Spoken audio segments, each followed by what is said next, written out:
السلام عليكم ورحمة الله وبركاته، أبنائي طلبة وطالبات الصف الرابع، أهلا وسهلا بيكم في فيديو جديد. النهاردة حبايبي هنحل مع بعض محافظة القليوبية ومحافظة المنوفية، كتاب الأضواء، مادة الدراسات الاجتماعية الصف الرابع، صفحة 202 و203 و204. يا ريت يا حبايبي ما تنسوش تدعموني بلايك حلو منكم واشتراك في القناة عشان يوصلكم كل جديد من حل التدريبات والمحافظات والمراجعات والتقييمات الخارجية بأمر الله. نقول بسم الله الرحمن الرحيم. السؤال دايما بيجي لك في الامتحان، السؤال الأولاني عبارة عن خريطة، بيقول لك دي خريطة صماء لمصر، اكتب مدلول الأرقام عليها. لازم تذاكر الخريطة كويس جدا. عندك بص كده في الخريطة، بيقول لك رقم واحد هنا ايه، هتقول له دي قناة السويس. طيب رقم اتنين ده هو اسمها ايه، بحيرة ايه دهيت اللي بتكون تحت في جنوب مصر، ده اسمها بحيرة ناصر. طيب رقم تلاتة الصحراء الايه دي، هتقول له الصحراء الغربية.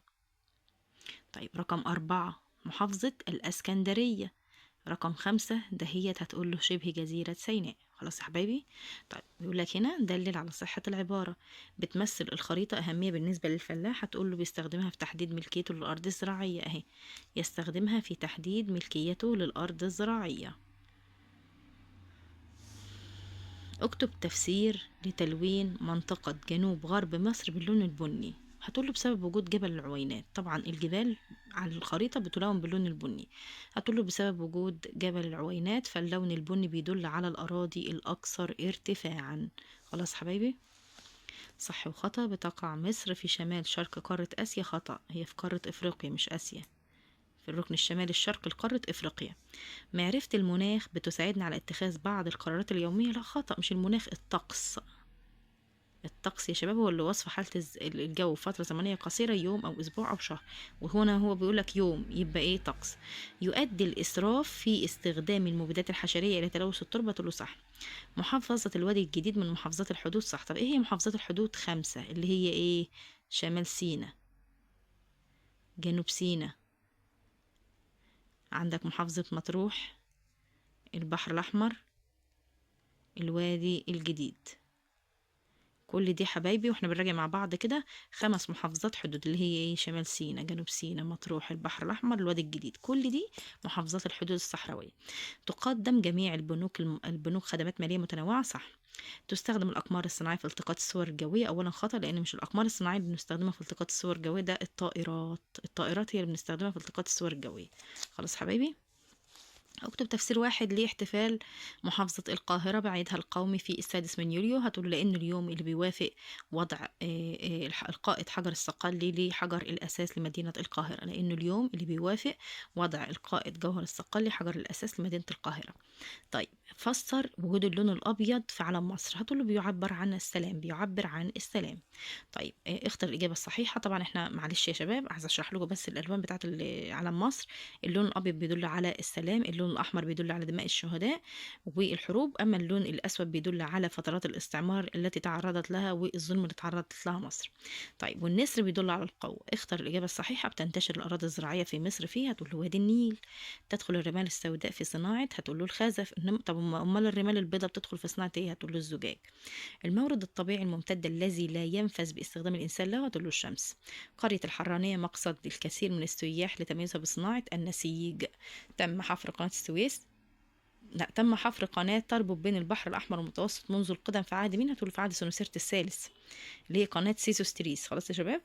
حلينا صفحة 202، ننتقل ل 203. ما تنسوش تدعموني بلايك حلو منكم كده واشتراك في القناة عشان يوصلكم كل جديد يا حبايبي. اكتب نتيجة واحدة لإنشاء طلعت حرب بنك مصر. ليه طلعت حرب أنشأ بنك مصر؟ هتقول له أصبح نتيجة يعني ليه. هتقول له أصبح أول بنك وطني في تاريخ مصر لاستثمار مدخرات الشعب المصري في دعم مئات من المشروعات في مختلف أنحاء مصر. يعني الفلوس بتاعت الناس اللي البنك خدها استثمرها في مشروعات كتير جدا، مئات المشروعات، وده بيفيد اقتصاد مصر. يبقى أصبح أول بنك وطني في تاريخ مصر لاستثمار مدخرات الشعب المصري في دعم المئات من المشروعات في مختلف أنحاء مصر. حفر قناة السويس. هتقوله تقليص مدة الإبحار بين آسيا وأوروبا وتوفير الوقت والجهد والمال. يعني قناة السويس دي وفرت الوقت والجهد والمال. صوب ما تحته خط. حملة 100 مليون صحة بتهدف لتخفيف خدمات بيئية. هتقول له خطأ، لا، حملة 100 مليون صحة خدمات صحية. المادة 80 من الدستور المصري اللي وضعها التي تم وضعها لرعاية. هتقول له الطفل. ألفها مين كتاب شخصية مصر؟ هتقول له جمال حمدان. يسود معظم الأراضي المصرية المناخ الصحراوي. بيوضح الاتجاهات الأصلية والاتجاهات الفرعية. وردة البوصلة. المحيط الهادي مساحة واسعة من المية كبيرة العمق. المحيط بيكون كبير، كبير العمق بيبقى غويط. طيب قارن بين السهل الفيضي والسهل الساحلي. طب مع بعض كده عشان ما تتوهش مني.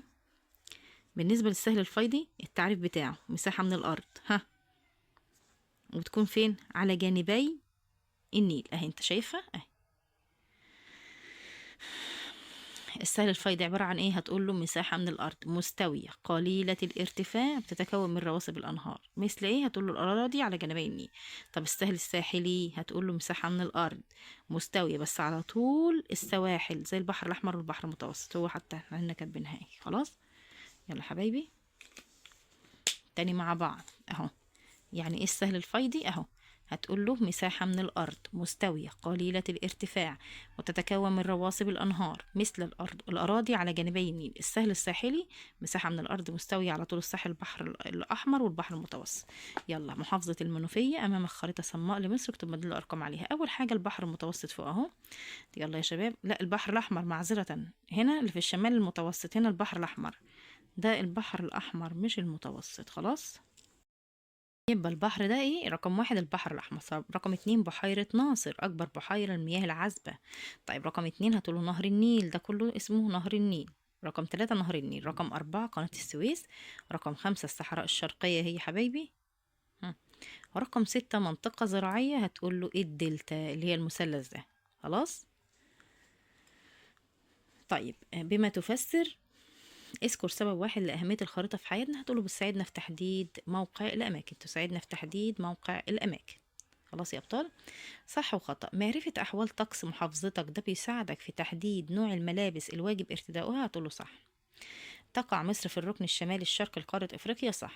إصدار العملات المصرية الورقية من مهام البريد المصري. خطأ، لأن من مهام البنك المركزي المصري هو اللي بيصدر العملات الورقية. يعد الدكتور طه حسين من النماذج المشرفة للشخصيات المصرية. صح. عماد الأدب العربي تعتبر صناعة الإلكترونيات من الصناعات اليدوية التراثية. خطأ يا شباب. الصناعات اليدوية زي الفخار والنسيج والسجاد اليدوي تصل قناة السويس البحر الأحمر وبالبحر المتوسط. إجابة صحيحة. كده حبايبي حلنا صفحة 202 و 203، ننتقل ل 204. ما تنساش اللايك والاشتراك في القناة عشان يوصلكم كل جديد يا حبايبي إن شاء الله. يلا ما المقصود بالمصدر الأولي؟ هتقوله ده المصدر اللي تم تسجيله وقت وقوع الحدث. المصدر الذي تم تسجيله وقت وقوع الحدث. طيب يلا حبايبي المناخ هو ايه؟ هتقوله وصف حالة الجو في فترة زمنية طويلة قد تصل شهر أو فصل أو عام. يبقى المناخ وصف حالة الجو في فترة زمنية طويلة قد تصل إلى شهر وفصل عام. طيب إنما الطقس هو وصف حالة الجو في فترة زمنية قصيرة، يوم شهر، يوم فصل، يوم أسبوع، بالكتير شهر. خلاص طيب يبقى المناخ فترة طويلة والطقس فترة صغيرة. اختر الإجابة. من أكبر بحيرات الصناعية في العالم بحيرة ناصر. عندما يتعرض الطفل في مصر للعنف فإن عليه الاتصال بخط نجدة الطفل. من أهم مدن ساحل البحر المتوسط مدينة الإسكندرية الجميلة. مساحة من اليابس بتضم مجموعة من المراكز والأحياء، دي اسمها المحافظة. بيتم التقاط الصور الفضائية بواسطة الأقمار الصناعية، ودي بتكون حقيقة فعلا. يلا يا شباب الادخار المالي بيساعد على الاستثمار. حدد الخدمات اللي تقدمها الحكومة للمواطن. هتقوله بتقدم لنا خدمات صحية وخدمات تعليمية وخدمات إلكترونية اهي، صحية تعليمية إلكترونية. أكمل باختيار الكلمات المناسبة. الدقهلية، السد العالي، السجاد اليدوي، الشمال الشرقي. بص كده، يخزن المياه لري المناطق الزراعية على مدار العام. السد العالي. من الحرف التراثية المنتشرة حرفة السجاد اليدوي. تقع هضبة الجولف الكبير بمصر في الصحراء الغربية. خلينا واعيين وشاطرين كده وممتازين. يقاس اتجاه الرياح بجهاز. هتقوله دوارة الرياح. هو مديك طبعا الكلمات وانت هتحطها هنا. تشير الشمس في شعار محافظة القاهرة لإيه؟ هتقوله للجامع الأزهر أهي، مديك الكلمة فوق. تنتشر صناعة الزجاج في مصر بمحافظة الدقهلية. تنتشر مناجم المنجنيز في شبه جزيرة سيناء. يلا يا حبايبي ايه العلاقة بين موقع مصر بعد حفر قناة السويس الجديدة وازدهار الاقتصاد المصري؟ هات لي سبب واحد.